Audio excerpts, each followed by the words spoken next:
Hola familia en Cristo, para mí siempre es una gran bendición estar cerca de ustedes, aunque sea por este medio electrónico.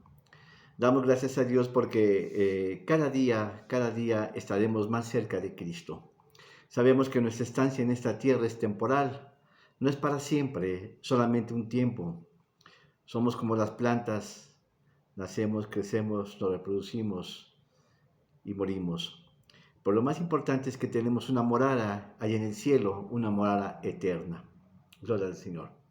Así que, bueno, vamos a dar un pequeño estudio sumamente sencillo que nos habla de quién es Jesús. Bueno, ustedes recuerdan que ahí en Cantares capítulo 1, versículo 3, dice, ungüento derramado es tu nombre.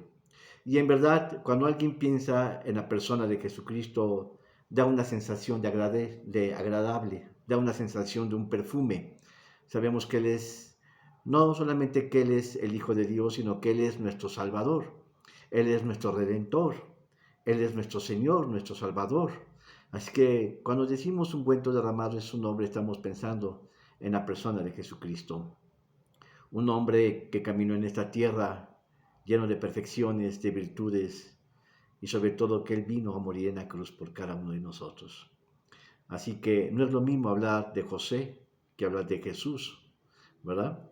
Hablar de Jesús nos conlleva a un nivel mucho mayor, algo divino, algo excelso, y eso da mucha gratitud y mucha comunión.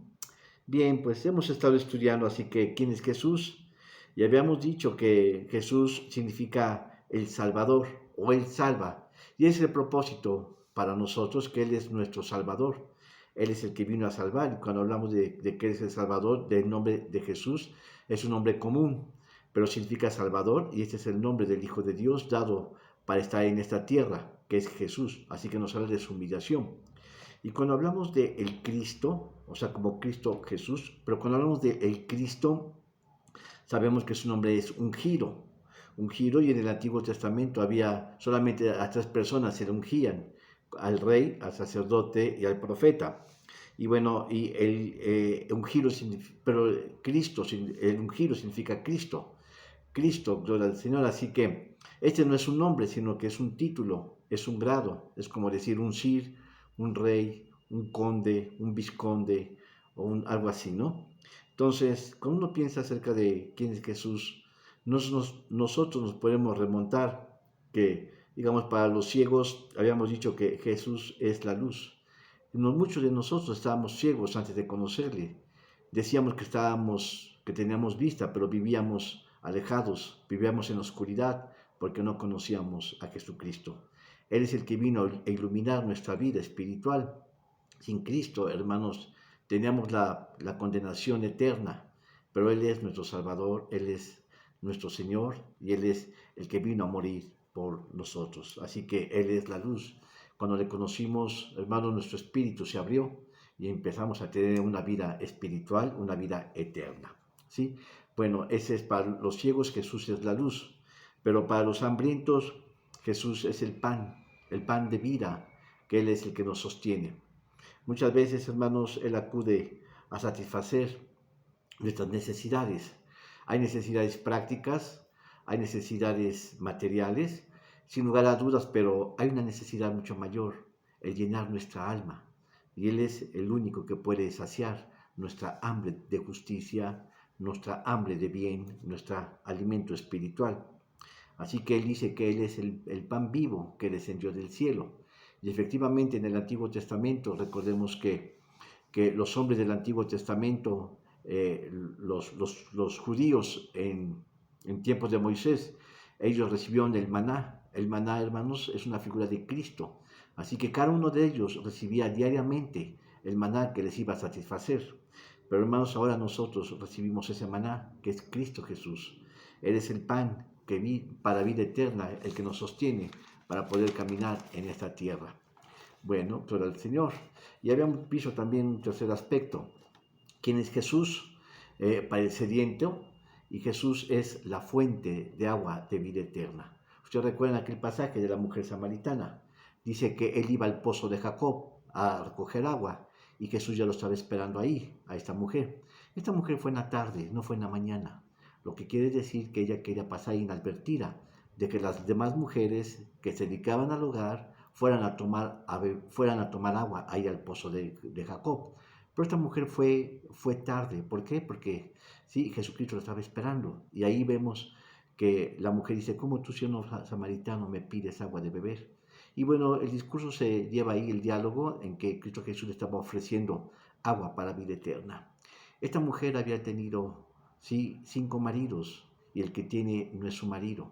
Es decir, cuando Jesucristo le declara cuál es su situación, lo que está mostrando es la gran necesidad, la gran sed que ella tiene en su alma. Había tenido 4 parejas, ¿sí? Y con el que estaba viviendo no era de él, no era su pareja. Así que realmente era una mujer que tenía muchos pecados, pero estaba vacía en su alma. Y bueno, Jesucristo se presenta como el 7º hombre que habla con ella. Y solamente en base a este diálogo, ¿sí? Que Jesucristo logra conocerla y logra llenar ese vacío que ella tenía.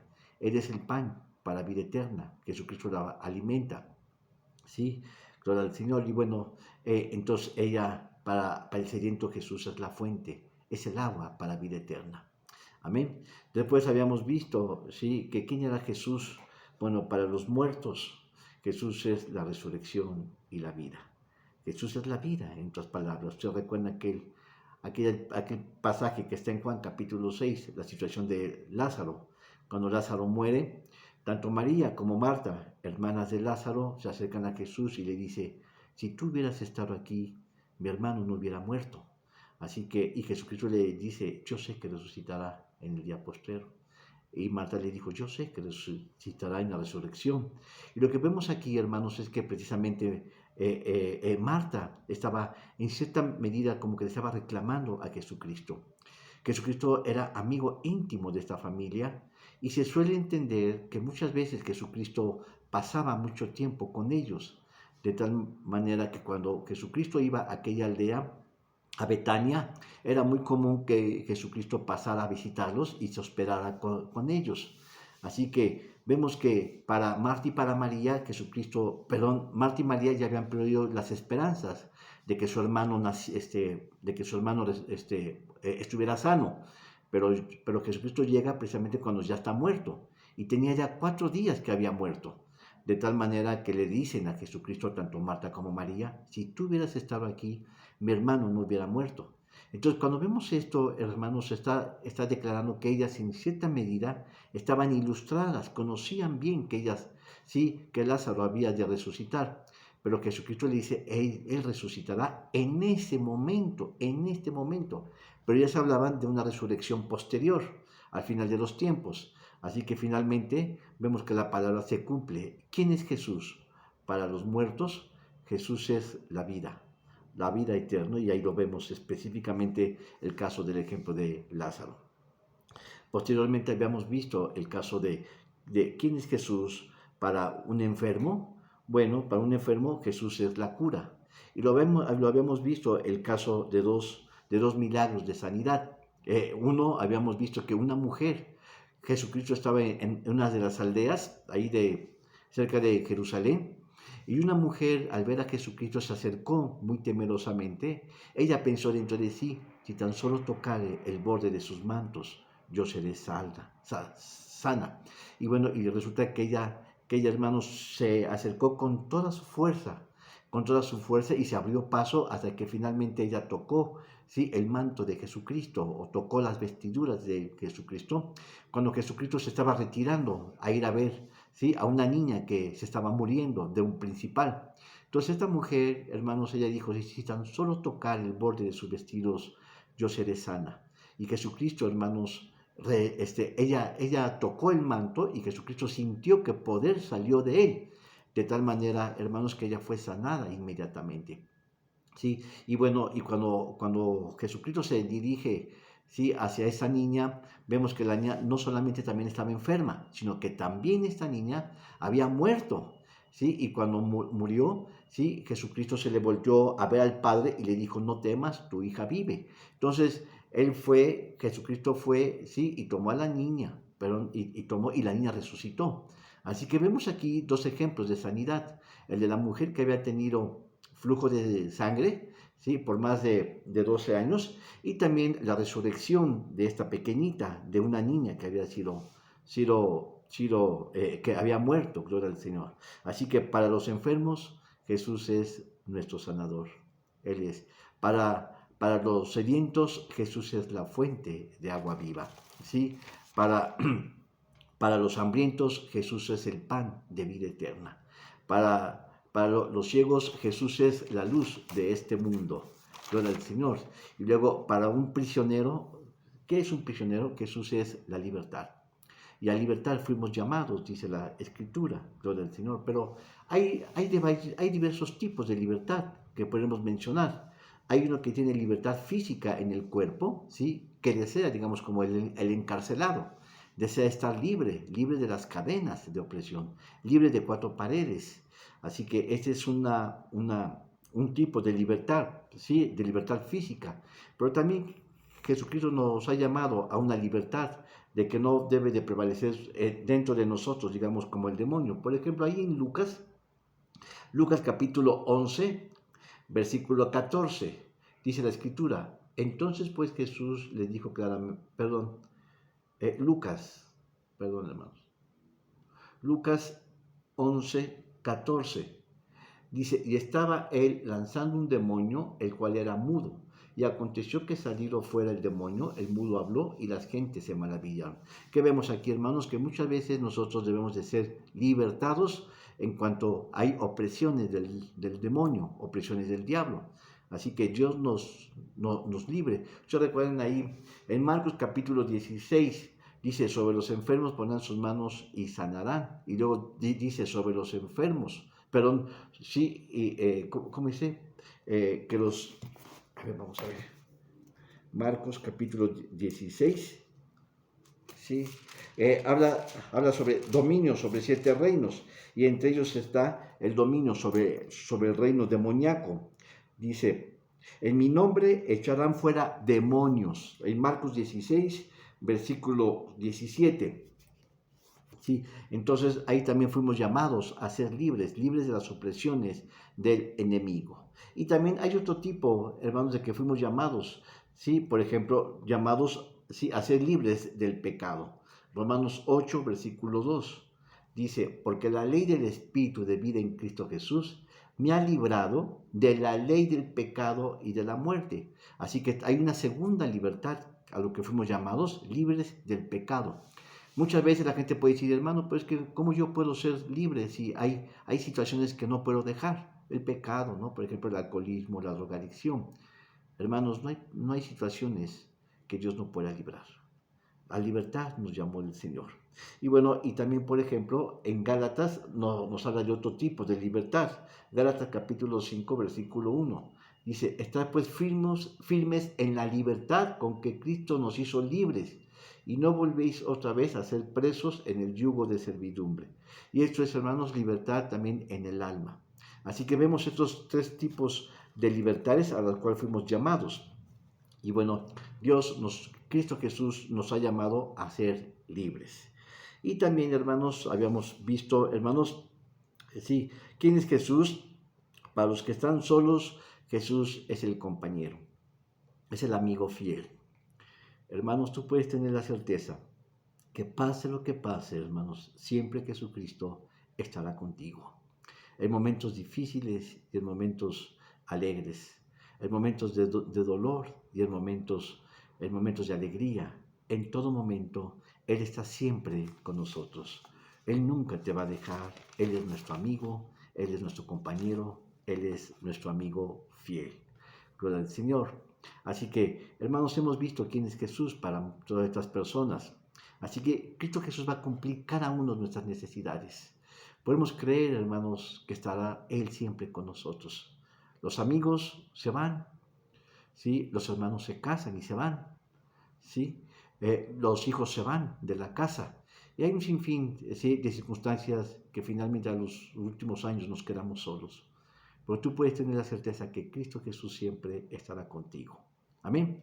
Bueno, ahora hay otra parte. ¿Quién es Jesús Sí, sí, para un mentiroso. Dice la Escritura que Jesús es la verdad. La verdad, hermanos, la verdad nunca puede quedar en oscuridad. La verdad siempre va a salir adelante. En cambio, quien quiere ocultar la mentira, hermanos, tarde o temprano tiene que decir más mentiras para ocultar la primera mentira. Pero finalmente, hermanos, todo sale revelado, todo es evidenciado. Alguien puede ocultar una mentira por algún tiempo, pero finalmente, hermanos, la mentira siempre va a ser declarada como mentira y saldrá a la luz. Amén. En Juan capítulo 14 dice la escritura, versículo 6, dice, Jesús le dice, yo soy el camino, yo soy la verdad y yo soy la vida. Nadie viene al Padre sino por mí. Pero ustedes observan, hermanos, el significado, todo está, hermanos, todo está en singular, como el camino, como la verdad y la vida. ¿Sí? Así que hay un solo camino, hay una sola verdad y hay una sola vida. ¿Sí? Sí, y esta es la vida de Jesucristo. Así que todo esto se está refiriendo a Jesucristo. Gloria al Señor. Ahora, cuando nosotros pensamos, ¿sí? ¿Qué es Jesús para un mentiroso? Él es la verdad. La verdad. Hoy en nuestros días, hermanos, por ejemplo, la verdad es muy relativa. Es muy relativa para la gente. Cuando uno, sí, cuando uno pensamos que es la verdad, bueno, para unos puede ser, es muy relativa, es según la experiencia de cada uno. Cada quien puede dar su versión de la verdad de acuerdo a ciertas circunstancias. Pero hermanos, muchas veces nuestra verdad no coordina o no se compagina con otras verdades de nuestros compañeros. De tal manera que para unos es verdad, pero para otros ciertos hechos no es verdad. Así que la verdad se ha convertido en algo muy relativo y eso tiene que ver por la subjetividad de esta verdad. Por ejemplo, hermanos, para unos la verdad es una cosa, ¿sí? Ustedes han escuchado como la gente que dice, bueno, es que todas las religiones conducen a Dios. Eso es una gran mentira, hermanos. Es una gran mentira que el diablo ha metido en esta vida. Así que, hermanos, no todas las religiones llevan a Dios. No todos, hermanos, llevan a Dios. Y por eso es que dice la Escritura, yo soy el camino, yo soy la verdad y yo soy la vida. Es decir, para llevarnos a Dios hay un solo camino y este es Jesucristo. Así que, hermanos, tanto la religión como la ciencia dicen, hermanos, tener la verdad. Pero ha sido comprobado que muchas veces la misma ciencia ha contradicho los mismos principios que se han argumentado. Por ejemplo, en un comienzo, Galileo Galilei pensaban que la Tierra era el centro del universo. Galileo Galilei, ¿sí? Un astrónomo. De tal manera que nosotros pensamos que el mundo, el planeta Tierra era el centro del universo. Pero tuvo que venir Newton a desenmascarar esta verdad que se creía siglos antes. Entonces dijo Newton que no, que era precisamente sí, que era el Sol el centro de nuestro sistema galáctico, de nuestra Vía Láctea. Entonces, observen cómo una verdad, un principio que se creía verdadero por unos siglos, perduró y hasta que fue contradicho por otros. Así que muchas veces la verdad es por eso que había comentado que es muy relativa y es muy subjetiva de acuerdo a la gente. La Escritura dice, yo soy el camino, yo soy la verdad y yo soy la vida. Y cuando se dice esto, hermanos, es una verdad eterna, es una vida presente. Gloria al Señor. Ustedes recuerdan ahí en el libro de Juan, capítulo 18. Ay, Dios mío. Juan 18. Me acaba de entrar una. Juan 18, versículo 37. Observen esto, hermanos, estamos hablando acerca de la verdad. Juan capítulo 18, 37. Dijo entonces Pilato, luego, rey eres tú, respondiendo Jesús, tú dices que soy rey, yo para esto he nacido y para esto he venido al mundo, para dar testimonio a la verdad. Todo aquel que es la verdad, oye mi voz. Dícele Pilato, ¿qué cosa es la verdad? Y como hubo dicho esto, salió otra vez a los judíos y dícele, yo no hallo en él ningún crimen. Gloria al Señor. Observen, estamos hablando acerca de la verdad. Y Pilato se estaba mofando, ¿sí? Él tenía a Jesucristo, hermanos, preso, lo estaban enjuiciando, pero si se dan cuenta, quien era el títere de esas circunstancias era el mismo Pilato, porque Pilato estaba siendo presionado por la comunidad judía, por los principales judíos, por los rabinos, de que querían llevar a Jesucristo a la cruz. Pero Pilato era consciente que Jesucristo era inocente. Entonces, por un lado tenía la presión del pueblo, ¿sí? Y de los principales judíos, hermanos religiosos, como los escribas y los fariseos, y por el otro lado, él era consciente en su mente que Jesucristo no había en él falla alguna. De tal manera, hermanos, que Pilato, cuando le pregunta a Jesús, ¿qué es la verdad? Si ustedes se dan cuenta, hay un cierto sentido, él está mostrando un sentido sarcástico e ignorante. Jesucristo era la verdad. Ya lo había revelado anteriormente. Yo soy el camino, yo soy la verdad. Y posteriormente Pilato le dice, ¿qué es la verdad? De tal manera que Pilato no conocía que el que estaba enfrente, él era la verdad. Entonces, podemos decir, hermanos, que la verdad siempre ha sido relativa en este mundo. En la ciencia, ¿sí? Como en la astronomía de Galileo, que pensaba que el centro del universo era el planeta Tierra. Y Newton tuvo que desmentir, ¿sí? Que el centro del universo era precisamente el Sol. El Sol. Entonces, tanto la ciencia, ¿sí? Como la religión, cuando dicen, bueno, es que todos los caminos, todas las religiones conducen a Dios. Es una gran mentira, hermanos. Cristo Jesús es la única verdad. Él es el único que nos conduce a Dios. Amén. Entonces vemos esto. Entonces ahora nos vamos ahí a Juan capítulo 1. Capítulo 1, versículo 14. Ahora dice, y aquel verbo fue hecho carne y habitó entre nosotros y vimos su gloria, gloria como el unigénito del Padre, lleno de gracia y de verdad. Cuando decimos que él era lleno de gracia y de verdad, vemos que esa era su naturaleza de Jesucristo. Él era el Dios verdadero. Jesucristo era Dios mismo. Él estaba habitando en esta tierra, hermanos, y nosotros le estábamos creyendo porque él no venía a hablar acerca de sí. Él venía a dar testimonio acerca del Padre. Y el Padre es el Dios verdadero. Ahora, si nosotros nos vamos a Deuteronomio, capítulo 32, 4, ahora dice, Él es la roca cuya obra es perfecta, porque todos sus caminos son rectos, Dios de verdad y ninguna iniquidad en Él. Es justo y recto, Dios de verdad y sin ninguna iniquidad. Hermanos, Jesucristo vino a dar a conocer al Padre y el Padre era la verdad. Así que, hermanos, en Él no había mentira, no había sombra de mentira, no había sombra de variación. Él es el que vino a dar a conocer al Padre. Por eso, hermanos, Jesucristo es la verdad. Y todavía sarcásticamente Pilato le pregunta, ¿qué es la verdad? Hermanos, la verdad él la tenía enfrente. Estaba en sus narices y él no lo alcanzó a ver. Gloria al Señor. Bien. Ahora, hay un noveno punto que podemos decir. ¿Qué es Jesús para el viajero? ¿Qué es Jesús para el viajero? Bueno, Jesús es el camino en el cual debemos de andar.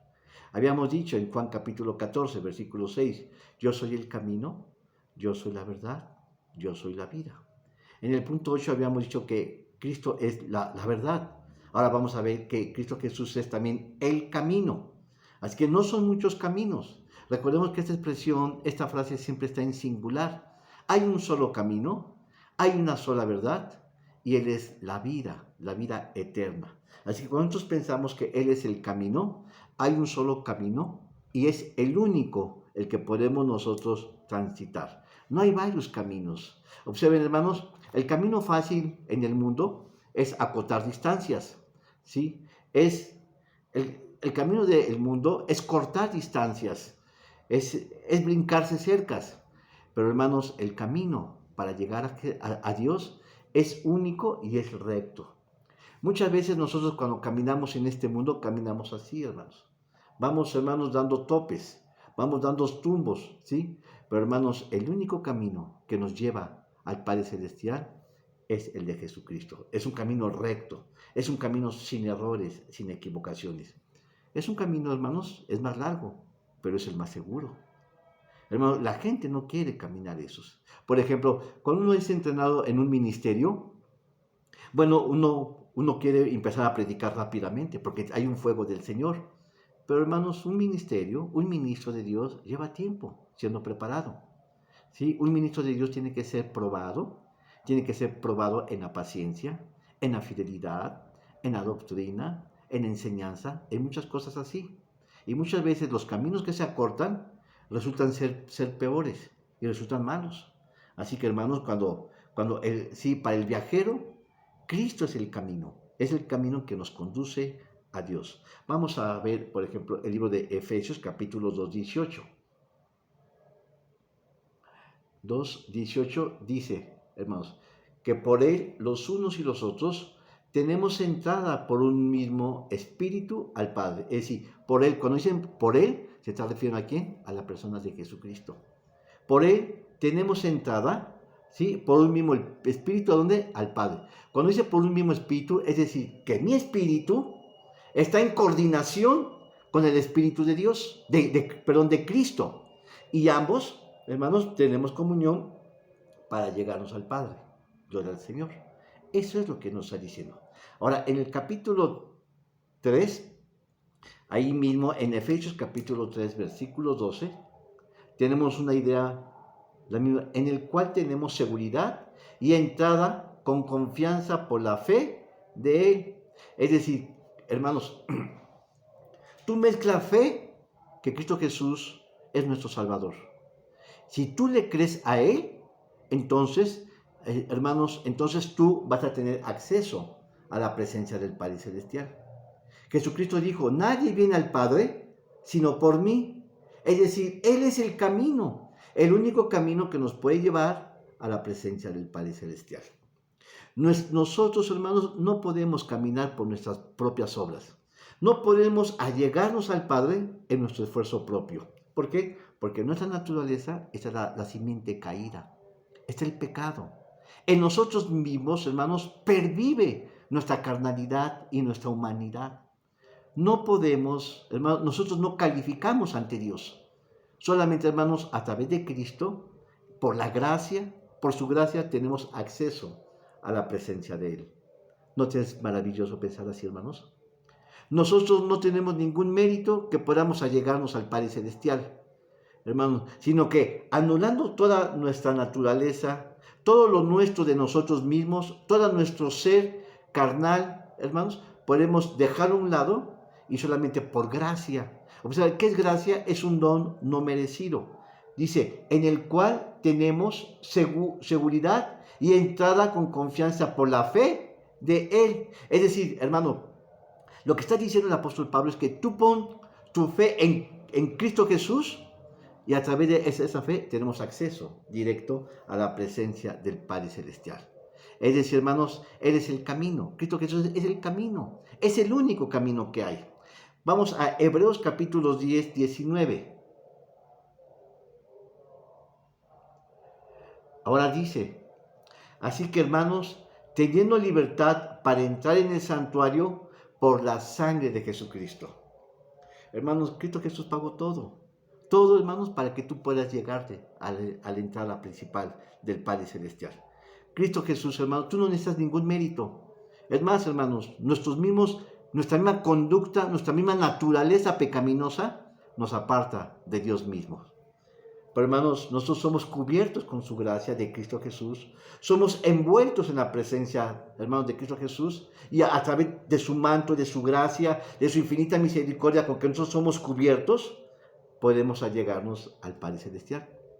Porque Cristo Jesús lo pagó con su sangre, para que nosotros podamos tener acceso a su presencia. Amén. Primera de Timoteo, capítulo 2, versículo 5.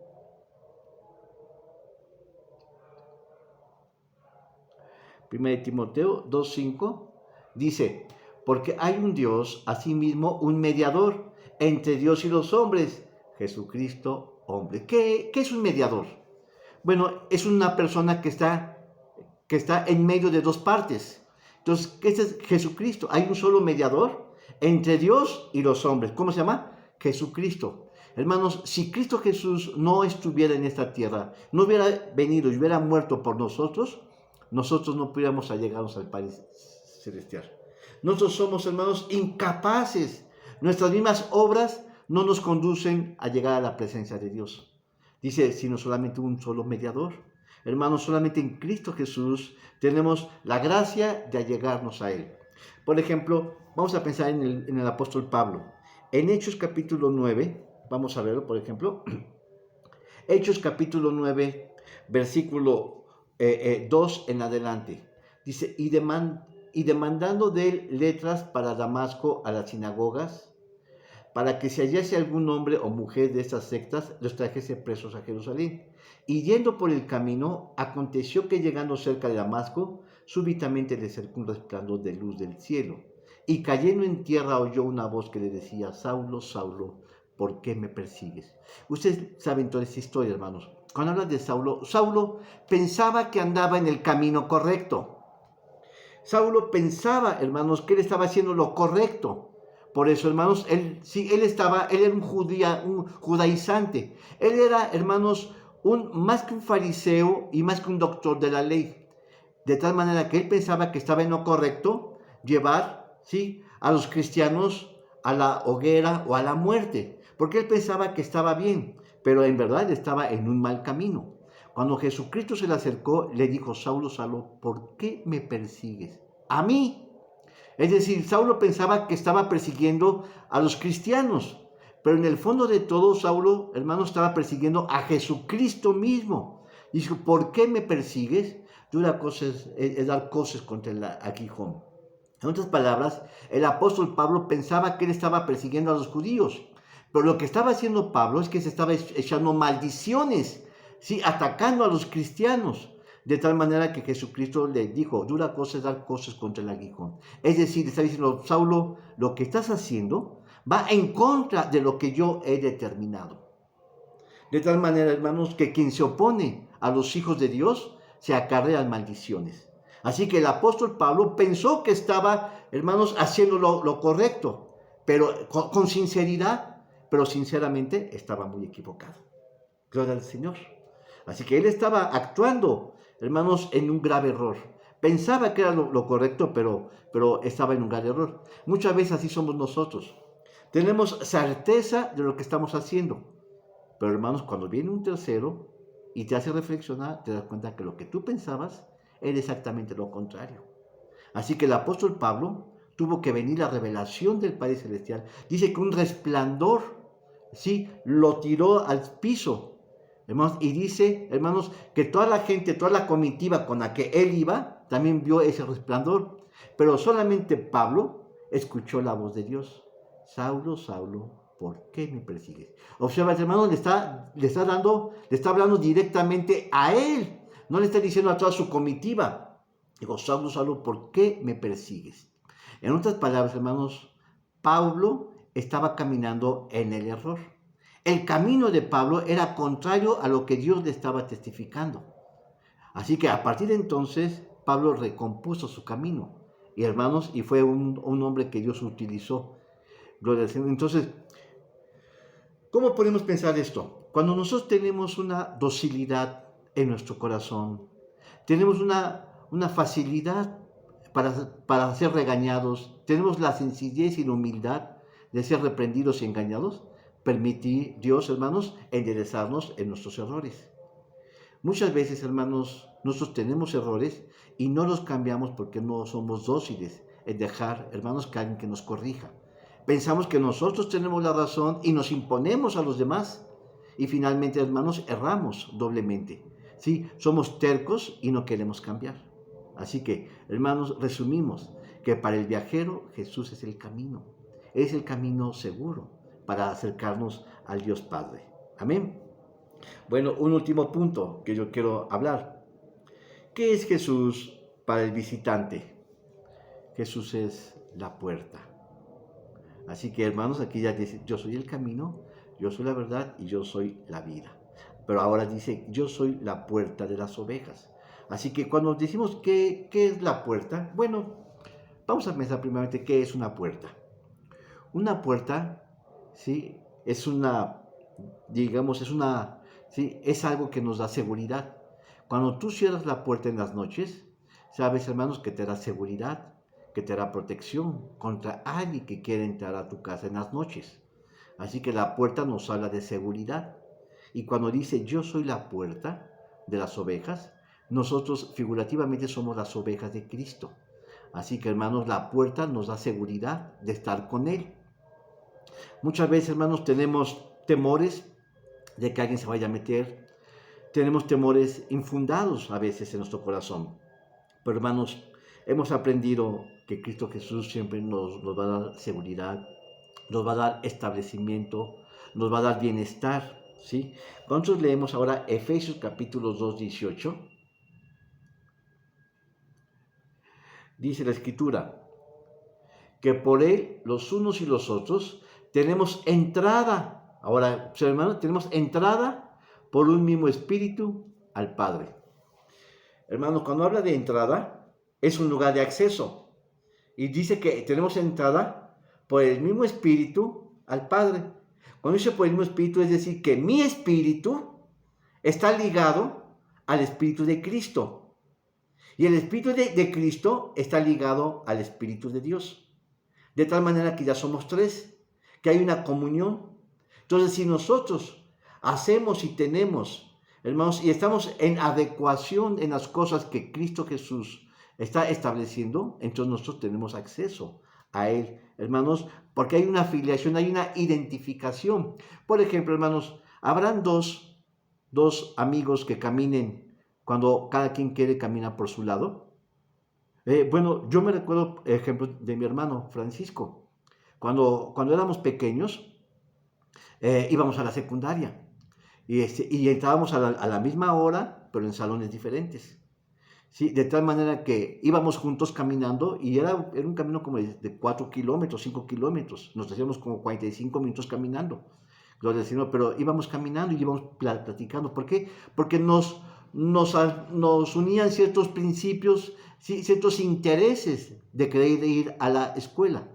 Pero imagínate, hermanos, alguien que no quiera caminar contigo. Un matrimonio. Si dos no se convenien, ¿sí? En caminar juntos, no puede haber unidad. Así que aquí estamos hablando que Cristo Jesús es la unidad, ¿sí? ¿Sí? Que es nuestra unidad para que nosotros podamos caminar hacia el Padre Celestial. Amén. En Hebreos capítulo 9, versículo 8, dice, dando esto a entender, el Espíritu Santo, que aún no estaba descubierto el camino para el santuario, entre tanto que el primer tabernáculo estuviese en pie. Ahora estamos hablando del tabernáculo. A ver, vamos a hablar. Habla del tabernáculo. El tabernáculo se compone de tres partes. El atrio, el lugar santo y el lugar santísimo. ¿Sí? A su vez, el lugar santo es figura de Cristo Jesús. Y el lugar santísimo es figura del Padre Celestial. Para que nosotros pudiéramos acceder, o el sumo sacerdote, mejor dicho, para que pudiera acceder al lugar santísimo, tenía que entrar por el lugar santo. Y para entrar al lugar santo, tenía uno que entrar primeramente al atrio. De tal manera, hermanos, que cuando el pueblo que había pecado, que había fallado y quería enmendar su camino, entonces se acercaba a los sacerdotes con un animalito. El animalito se le ofrecía al sacerdote, el sacerdote, hermanos, lo recibía, después lo presentaba en el altar de los sacrificios, inmolándolo, ¿sí? Y su sangre era vertida en el altar de los sacrificios. Después el sacerdote entraba al lugar santo, ¿sí? A presidir la ceremonia. ¿Qué hacía en el lugar santo? Bueno, prendía las velas del candelabro, ¿sí? Comía el pan que estaba ahí, el pan de la proposición, gloria al Señor, y luego había un mueble que se llamaba el altar del incienso. Entonces eran tres muebles en el lugar santo, pero para entrar al lugar santísimo, ellos no podían entrar, solamente el sumo sacerdote, y una sola vez al año podía entrar, de tal manera que ahora ese era el día del Yom Kippur, o el día de acción de gracias. Entonces ahora el sumo sacerdote tenía que pasar por el lugar santo para entrar al lugar santísimo. Y en el lugar santísimo, la sangre que había sido puesta de aquel animal que había sido, el cuerpo del animal, había sido puesto sobre las brasas del altar de los sacrificios. Pero la sangre de ese animalito había sido recolectado en un recipiente, de tal manera que él pasaba, hermanos, pasaba por el lugar santo y luego por el lugar santísimo. Y en el lugar santísimo, hermanos, derramaba la sangre sobre el propiciatorio. Pero observa lo importante, tenía que entrar primeramente por el lugar santo. Entonces, así ahora somos nosotros. Nosotros para poder ahora allegarnos al Padre, teníamos que entrar, hermanos, primeramente a través de Cristo Jesús. Por eso les había comentado que Cristo Jesús, perdón, que el lugar santo es una figura de Cristo Jesús. Y el lugar santísimo es una figura del Padre Celestial. Por eso dice aquí, dando a entender el Espíritu Santo que aún no estaba descubierto el camino por el santuario, entre tanto que el primer tabernáculo estaba en pie. En el capítulo, ahí mismo de Hebreos, capítulo 9, aclara un poquito más. En el capítulo 10, 19 y 20, dice ahora, dice, así que hermanos, teniendo libertad para entrar en el santuario por la sangre de Jesucristo. Entonces dice la escritura, recuerden que en otro pasaje dice, sin remisión de sin derramamiento de sangre, no hay remisión de pecados. Era necesario en el Antiguo Testamento, en la ley mosaica, que hubiera sangre para allegarnos a Cristo Jesús. Pero hermanos, cuando Jesucristo después, luego dice, a ver, así que hermanos, teniendo libertad para entrar en el santuario por la sangre de Jesucristo, por el camino que Él nos consagró, nuevo y vivo, por el velo, esto es por su carne. Ahora, ¿qué está diciendo, hermanos? Que en el Antiguo Testamento, nosotros para allegarnos a Dios, era necesario matar un animalito, hermanos, para poder ser consagrados a Dios, para tener, hermanos, el favor de Dios. Ahora, a nosotros, los gentiles, los que conocemos a Cristo Jesús, los que le hemos amado, ahora nosotros tenemos tenemos entrada al Padre Celestial por medio de Jesucristo, hermanos. Y dice que cuando Jesucristo murió, dice que el velo del templo se rasgó. Hay un significativo simbólico muy espiritual ahí, hermanos. Hermanos, porque el velo que estaba en el lugar santo y en el lugar santísimo era, hermanos, la separación entre el lugar santo y el santísimo.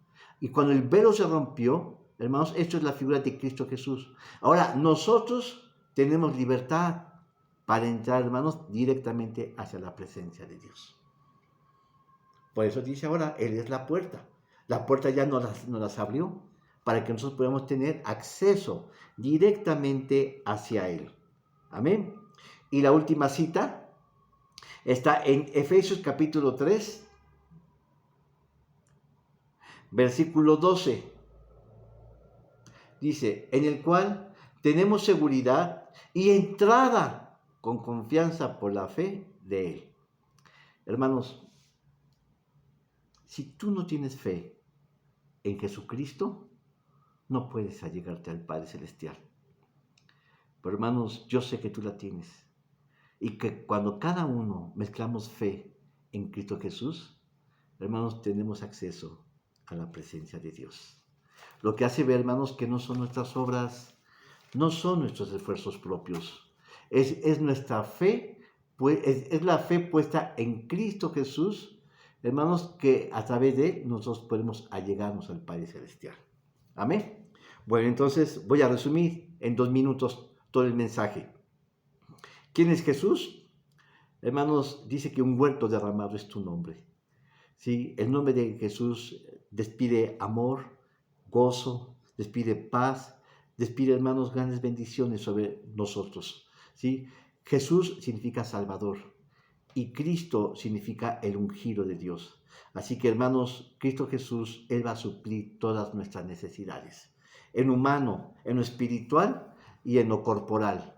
Por ejemplo, cuando pensamos, ¿sí? ¿Qué es para los ciegos? Jesús es la luz de este mundo. Para los hambrientos, Jesús es el pan para la vida eterna.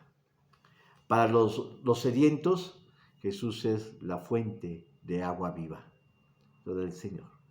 Para los muertos, Jesús es la vida eterna, no para siempre en esta tierra. Hermanos, nuestro tránsito en esta tierra es temporal, es fugaz. Estamos aquí 70, 80 años, hermanos, 90 años, pero no, nos hemos de ir a nuestra morada celestial. Para los enfermos, Jesús es nuestro sanador. No hay enfermedad que no pueda quitar, hermanos. No hay dolor que no pueda desaparecer. ¿Sí? Y luego, para el prisionero, somos libres. Pues sí, Jesús es la libertad. A libertad fuimos llamados a ser libres.